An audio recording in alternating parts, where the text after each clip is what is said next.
That's right, folks. Week 7 is upon us. It's Thursday Night Football, and that means it starts of the week.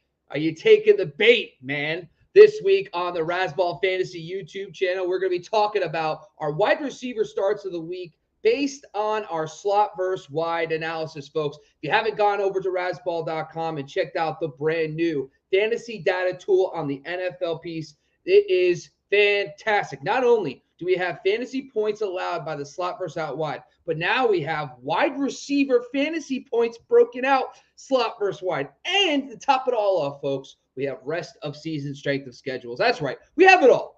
Every single week, it will tell you which players are getting with their fantasy points, where they're getting their fantasy points. You can actually look at who has the best matchups. And guess what? If you need to check out who has the best rest of season schedules, we have it all on razzball.com, folks. So make sure you're jumping over there to check it out. Also, make sure you're subscribing to the YouTube channel, folks.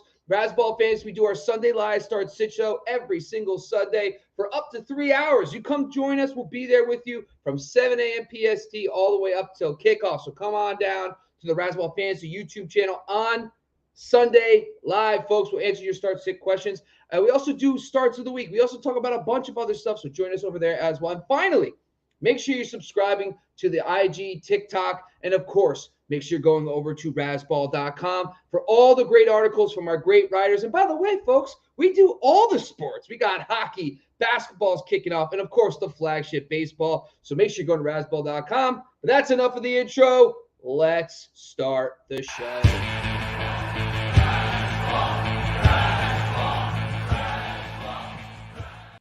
All right, folks, I got my co-host for today. His name is Sky Guasco. You follow him at Sky Guasco on Twitter. What's going on, Chief?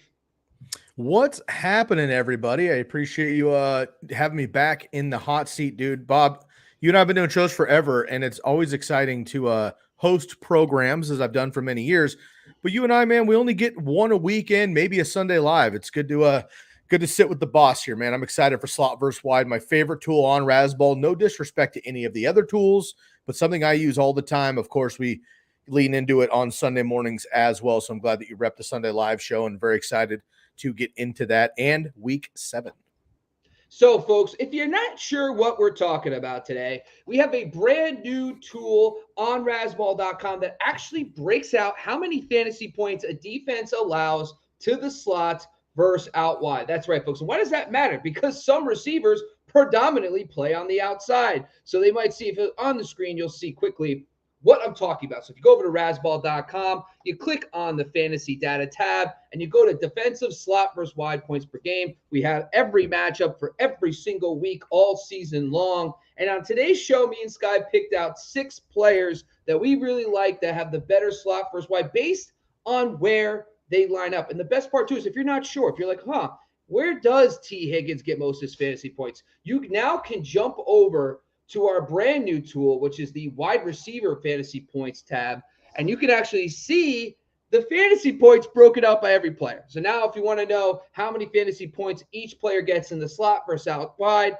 I'm telling you, this really is an exciting tool because you'll be surprised, folks. I found out today Juju Smith-Schuster is no longer a slot receiver, folks. 70% of his fantasy points are out wide. It blew my mind. There's players that you would not think of, and this is a great tool. If you would see a matchup where a wide receiver's facing like the toughest out wide matchup and 100% of their fantasy points, like Gabe Davis and Alex Pierce, let's say, for example, 100% of their fantasy points go out wide, you might want to fade those guys in a tough perimeter matchup. And of course, to finish it all off, we had to do it. We went rest of season. So if you go to that fantasy tab and you go over to the rest of season SOS, this is now showing you the offenses, by the way. This is the offenses and their strength of schedule, slot versus wide, rest of season. So, for example, if you hover over here and you say, all right, I want to see wide points per game allowed, what offense has the most, faces basically the softest matchup, the nicest matchups? And, of course, at the top of the list is Rashod Bateman. And now, without further ado, I'm going to kick it over to Sky, because, Sky, I think you want to talk about this man, Rashod Bateman, for today's first start of the week. Yeah, I would like to. Rashod Bateman's been a lot of fun when healthy. Unfortunately, he's been a bit beat up lately, and Devin Duvernay's kind of popped on to the radar for the last couple of weeks, but mainly early in the season. Rashod Bateman had a touchdown in his first 2 games. He's been out the last 2 games as well. And he had a nice big blow up in week 2 versus Miami in that shootout with the Dolphins, 100 yards, a touchdown. He was wide receiver 10 that week. Since then, he's been a little bit beat up, but he's coming back. Hopefully this week he returned to practice. So hopefully he's coming back. And Bob, so much of this particular episode has to break down on what we're looking at as far as the actual matchups themselves, right? And I believe, can you triple check for me? Because it's going to be a silly take if I'm wrong. Can you double check that Rashod Bateman and the Ravens are actually playing the Browns this week? I believe. Can we just double check on that? I believe it's the Browns. Therefore, I would just continue here. You could double check, no worries. The second most fantasy points versus the wide out receiver, right? So not the slot, out wide. Second most fantasy points allowed are the Cleveland Browns. 32 points per game, Bob, out wide. I love Rashod Bateman, assuming he's coming back healthy. Addition to that, if he plays, Mark Andrews has been a little bit beat up in practice. I expect him to play, but maybe they kind of temper his workload a little bit. The running game has not popped off the way that the Ravens expected it to. Rashod Bateman should be that guy right off the bat. And if not, Devin Duvernay becomes that guy. So regardless, I'm looking at the wide receivers for the Ravens here. And super duper deep, if he plays DFS long shot, probably for free, because he just joined the team after kind of being in the league the last 3 years. Deshaun Jackson is back in the league and on the Ravens all of a sudden. So I like the Ravens against the Browns this week. Their defense is not as scary as it used to be in the secondary. They've had some issues. They're not able to rush the quarterback as well. And of course, Lamar Jackson can make some plays happen too. So Bob, my first guy here is Rashod Bateman / Devin Duvernay / Deshaun Jackson if he plays late. So basically Ravens out wide versus the Browns, second most fantasy points to wide receivers on the outside, 32 points per game. Mute. I'm a man of honor here, folks. And not only did I have the Jags for some reason, it is the Browns. Good job, Sky, because it's on the screen. That's why we pay Sky the big bucks, because he knows when to be right. I'm going to jump down to my first player. It's one of the guys that hasn't exploded yet, but I mean, my God, he is super consistent. So coming off the ankle injury, Alan Lazard, listen, he actually technically hit the ground running. He scores a touchdown in the first game, but only has 13 yards receiving. Then we're starting to see a buildup, right? Next week, 45 yards. Then he goes for 116, back down to 35, but 76. Okay, he's up and down in the receiving category. Okay, he has 4 touchdowns in the first 5 games, but here are his targets. Now the production has been up and down, but here's where it is important. Starts at 3 targets in week 2, up to 6, 8, 8, 9. So they're starting to see not only is Lazard, on the field, becoming a full-time player. He started 80% snap rate, now up to 97%, but his targets, he's demanding the targets because why? This guy is coming off a high ankle sprain right before the season started. It was going to take time for him to get back to full strength. And now he's get this Commanders matchup. And of course, if you see on your screen, top 8 in fantasy points allowed out wide, but more importantly, they also are the top 10 for points allowed out wide percentages, and also in top 10 total fantasy points. Now, Lazard isn't your prototypical outside guy. He actually is 60-40. This guy wins all over the field. He gets fantasy points in the slot. He gets it out wide. But when you're looking at what I'm seeing, he's starting to demand to be the number one. Why is that important? Look at the number one receivers against the Commanders. Okay, we have Darnell Mooney.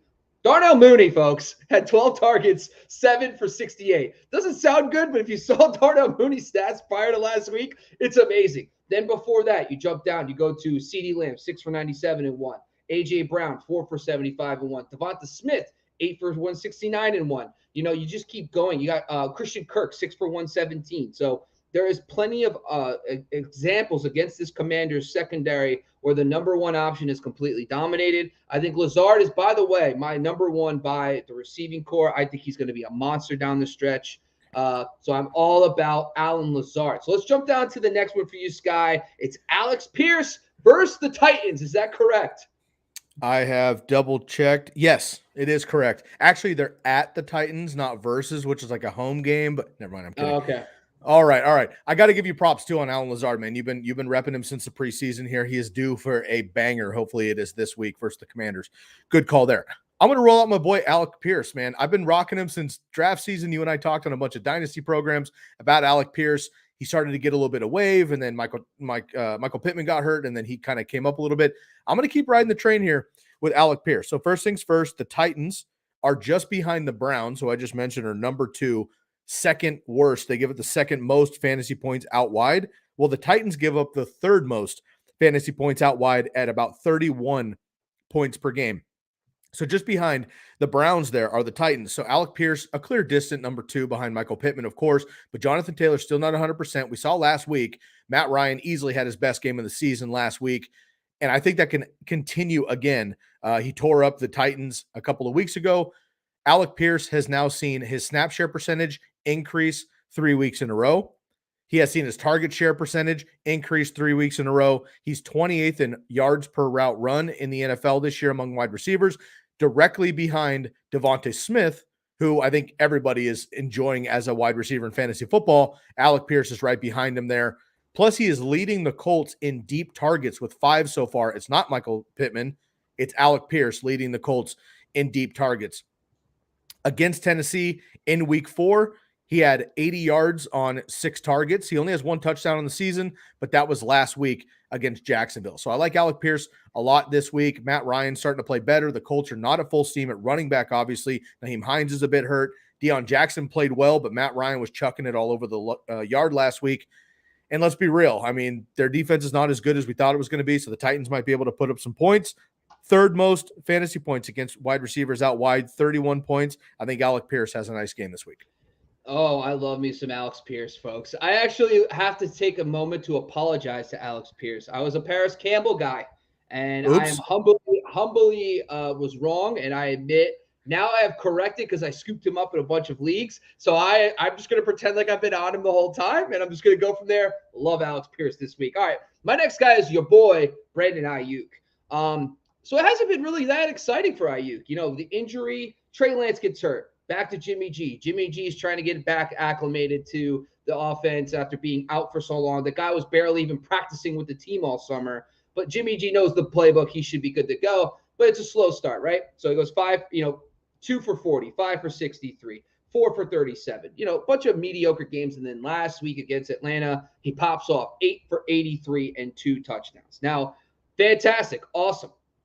The reason why I love Brandon Aiyuk, though, is, yes, Kansas City's not good against receivers. Kansas City's also banged up on the perimeter. Their 2 perimeter wide receivers are both dealing with injuries. Their stud slot guy is Snead, who plays in the middle of the field. Now, Aiyuk does play about 60-40. He gets 60-40 of his fantasy points out wide, but this guy's moved all over the formation. But the main reason why I love him so much is because Kansas City is going to crush the 49ers. Decimated defense. Patrick Mahomes is going to put up 28, 30 points in this game. And this is this type of stuff. I love Jimmy G. Now, go back and look at Jimmy G's stats. When he has to throw 40 times a game, he's another one. Hey, this is a wide receiver show, but I think Jimmy G is my start of the week at quarterback, a streamer, top streamer option.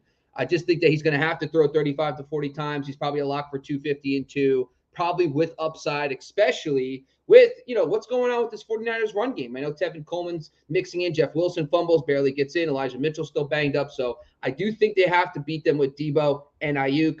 And I think Aiyuk is in my lineups as one of my starts of the week this week. All right, let's jump down to another one, another fan favorite, Chris Godwin versus the Carolina Panthers. What do you got, Sky? Yeah, I love this one. Chris Godwin, I'm expecting a nice big week out of him. I've been calling it for about 3 weeks, and I've been premature. I think it busts out this particular week. I've talked about 2 wide receivers out wide. That's Bateman / Duvernay and Jackson potentially, and also Alec Pierce. I'm going to go in the slot. Let's come inside here for this last one and go with Chris Godwin at the Carolina Panthers. 17 points per game in the slot. Now, you usually see teams in defense, in our metric, in our board that we have on the screen here on our tool, you will see teams giving up more points per game out wide, right? Because generally they're facing 2 out wide receivers per game and then 1 slot position, right? So you'll don't think that a team's better because they give up less points. You have to obviously do it in perspective of basically cutting it in half. If you cut 30 in half, it's 15. The Carolina Panthers giving up 17, right? So they're still quite bad against the inside there, against the slot. Third most fantasy points given up. Chris Godwin has started to wake up a little bit. Of course, he goes down in week 1 after an offseason injury as well. Missed week 2 and 3. After that, comes right back against Kansas City, 7 catches on 10 targets. Then he has 6 for 6 against Atlanta. And then he has 12 targets last week against the Steelers, goes for 95 yards. He just hasn't scored a touchdown yet.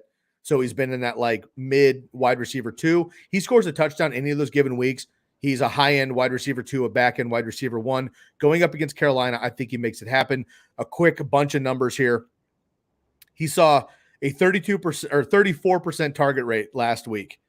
48% of the team's air yards. So basically when Tom Brady threw it to Chris Godwin, the cumulative number of all those yards in the air, half of those went to Chris Godwin, and 93% route run rate. Bob, I know that's one of your favorite deep statistics there, letting us know that these guys are getting down the field. Godwin is 7th in PFF grading against the zone specifically. The Panthers play primarily the zone, and he's probably going up against Miles Hartfield, who is the slot cornerback for the Panthers. This year has been a rough year for Miles and the defense for the Panthers. 75% catch rate and 133%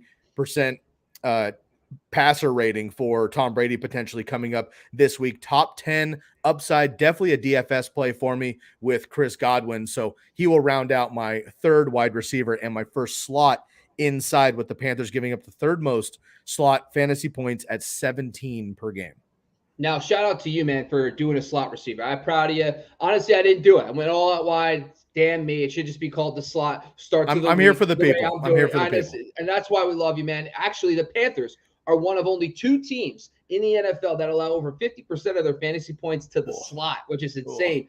Now, keep in mind, I do want to bring something up. You're going to notice these numbers don't add up to 100%. There was a reason for that, because there's things called screen passes, which is not technically should be involved in this stuff. So screen passes are removed from this. So wide receiver screens are removed from this. So that's why it doesn't add up to 100%. But yes, the league average is about 2/3 out wide, 1/3 in the slot, if you just wanted to know. I'm going to jump on to my last player. It's T. Higgins. Now, T. Higgins has been solid. I mean, he's solid. It's just like with Higgins, he had his big game in week 4. Then he gets hurt in week 5, doesn't really play against Baltimore. Breaks my heart because I had a bunch of parlays with him, and I lost one. I actually emailed DraftKings, and they basically said no.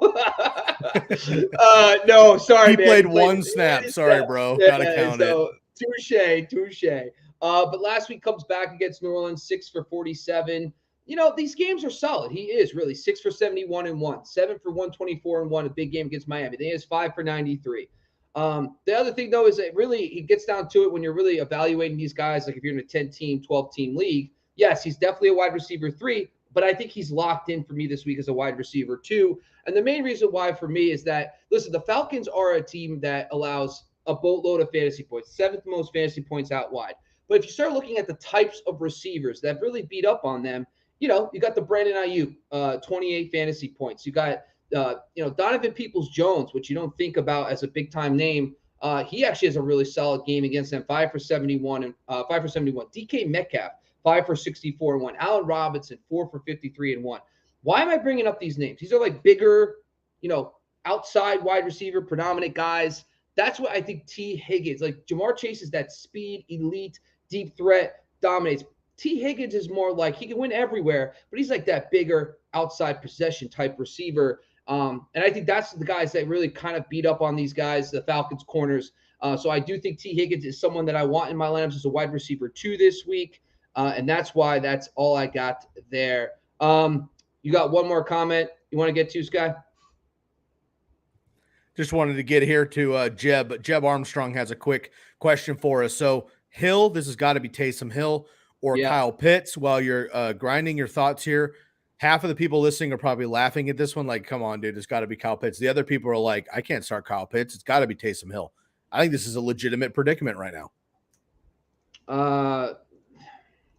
I think we saw last week, right? Taysom Hill, he's not a tight end, right? So you're not going to look at how many fantasy points a defense allows to a tight end to get Taysom Hill numbers. It's all like he's going to run. The thing I will say about Taysom Hill is I do want to play him more against teams that run the more man concepts, because man concepts allow more ability for quarterbacks to run because the backs are turned away from the quarterback, so it allows more space versus a zone concept, which allows people to stay kind of in their zones and keep their eyes on the quarterback a little bit more.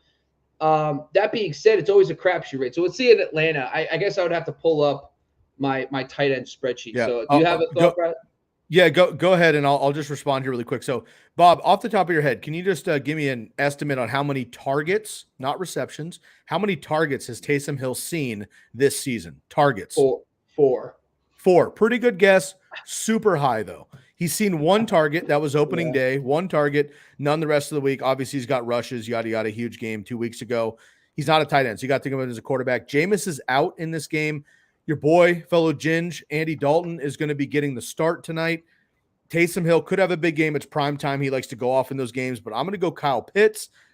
I actually had Kyle Pitts as my start of the week with my friends on ESPN Radio. I was on today with my boy Mike. Kyle Pitts is actually my start of the week, and I'm just manifesting. Against Cincinnati, they've not been good to tight ends. They're great against wide receivers, or have been. I think it's a blow-up. The Falcons just got to throw it. So I'm going to go Kyle Pitts, and I'm just kind of manifesting a productive game here. And Taysom Hill does kick off in about 10, so let's get this question in for Jeb. Yeah, I'm just trying to look at how many rushing yards the Cardinals have allowed this season to quarterbacks. They're 10th. They're top 10. 125 yards. Jalen Hurts at 61 yards. Geno Smith at 48 yards rushing. All right, let's do it. I don't care. Honestly, I'm sorry. I'm never going to have a good analysis on Taysom Hill because last week, after he blows up 2 weeks ago, the guy doesn't do anything. But you know what? I'm going to go Taysom Hill. Screw it. I mean, based on this data, Geno Smith went for 50 yards rushing last week. Jalen Hurts went for 61 and 2 weeks ago. Maybe there's some weakness there that they can exploit because mobile quarterbacks are beating them up. So I'm going to go Taysom Hill. I guess I don't even know. So there you go, Jeb. We're going to actually split it. I'm so sorry, man. We're going to go Pitts and Taysom Hill. Trust your gut, brother. Come and check us out on Sunday morning, of course, 3 hours before kickoff. Bob, off the cuff here, totally off the cuff. Quick thoughts on DeAndre Hopkins coming back, specifically Robbie Anderson comes in, Hollywood Brown is out, James Conner's out in this game. This is going to be a moot kind of conversation in 10 minutes, but I'm curious your thoughts really quick on DeAndre Hopkins coming in, raw. He's been out 6 games. How do you feel he comes in first game back? Well, based on everything I'm hearing so far is that he should be ready. It sounds like he wants to play full complement of snaps. Coaching staff might not think so, but I think the thing is with Marquise Brown being out, he kind of fills that void right away. Robbie Anderson, as much as we want to pretend is going to be ready, he won't be. It's going to take him some time to get acclimated, maybe 10 to 15 plays tonight at the most. The Saints are an out wide funnel defense. They allow more points out wide, and they're down Marshawn Lattimore. And they're also down Paulson Adebo, who's another outside quarterback. So 2 of their top cornerbacks on the outside are out. So Bradley Roby, and you're going to also have another backup quarterback on the outside. So I'll probably have DeAndre Hopkins as my captain tonight in the matchup, maybe with Alvin Kamara. But I love Hopkins. Rondell Moore, too, is okay. He's a solid play this week. Eno Benjamin and the running backs probably have the tougher matchup. But, of course, Alvin Kamara is a PPR stud, so I'm not going to sit him for anybody. But what's your thoughts on Hopkins? Yeah, like I kind of agree with you. I don't expect big games anymore, but he's going to be a possession guy in PPR leagues. Let's not forget, though, Rondale Moore has seen a 20+% target share over the last couple of games. I think he's established his role no matter who's in there elsewhere. I don't expect much out of Robbie Anderson. James Conner again out, so Eno Benjamin's going to get work, but I expect them to maybe pepper DeAndre Hopkins' approval point. Remember, folks, this is not an injury. He's not coming back from injury. It was a suspension, so he should be healthy, ready to go, and practicing. So I'm with you, Bob. If you got him, I got to fire him up. All right, folks, that's all we got for today. Once again, this is the Razzball Fantasy Football Podcast on the Razzball Fantasy YouTube channel. Make sure you subscribe and hit the bell for every Sunday live show where we're on for at least 2.5, 3 hours every Sunday answering your start-sit questions, breaking down the key injuries. We're talking about our own starts of the week. We're also talking about weather updates, everything you need to know before kickoff. So join us on our Razzball Fantasy YouTube channel. And if you can't join us on Sundays, make sure you're checking our content out over on Razzball.com and check out all the great tools. Shout out to the slot versus wide tools we have over there as well. Once again, I'm your host, Bobby Lamarco. You can follow me at Bobby Lamarco on Twitter. I want to thank my co-host today, Sky Guasco. You can follow him at Sky Guasco on Twitter. We are out of here.